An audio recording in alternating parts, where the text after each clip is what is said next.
Hello everyone. So I'm not going to rush over the description I'm giving to this video, but I want you to understand what we do here.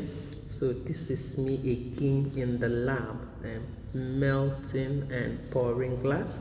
You see what I do there? So I had two compositions that I put into the furnace, but the interest of this video is not just about the pouring of the melted glass. I just want you to realize that there are few important things you need to do in order to have a good glass.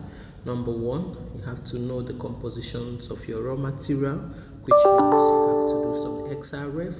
You need to do XRD analysis on the raw materials to ascertain actually the composition and the phases involved. That helps you to know the kind of glass you expect to get, and then your batching techniques. You need to weigh and mix your glass, the batch, thoroughly before you begin your melting.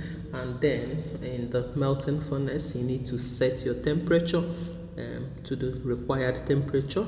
You need to consider the dwelling time, that is the amount of time the glass will stay in the furnace when it reaches the required temperature. This dwelling time and the temperature you set it also helps in the homogeneity of your glass. That means the longer it stays, of course, the more bubbles leave the crucible and you have a more homogeneous glass. It has a lot to do with the timing. So these are very necessary. And then when you also pour your glass, that is after you pour into the mold and then you quickly put into the annealing furnace, it also matters the temperature at which you set your annealing furnace. So these are all I did already.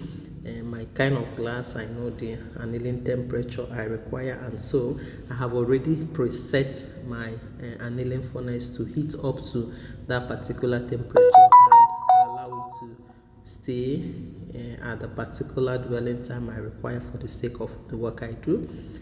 Look at us, like talking about technology, engineering, science. I hope you have some moment to admire. Also, that is the annealing furnace that I'm transferring my poured glass into. Of course, you know what is annealing. We have talked about that already. Is helping the glass to gently relieve the stress so that it won't crack so easily. So these are the things I have done today. Maybe I'll find another time to take you in a more fuller details in what glass science is really all about.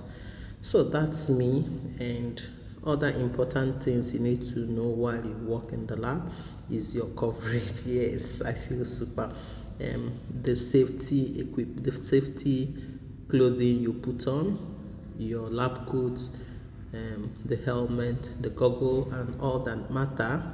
You see, that is the glass I made the previous day. A different composition still all together. So whenever you're in the lab working with a hot furnace, remember to put your heat resistant glove, your face shield, and your heat resistant apron. You see that? You see how I put on the glove just to let you see.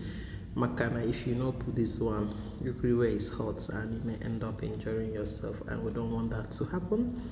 Yeah, I think I just stepped back to switch off my furnace and allow it to cool down for the next person to use when it is cooled.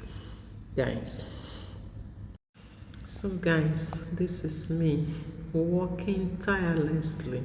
Imagun, we know they carry last. Hope this will inspire you or inspire your child, inspire someone to embrace engineering.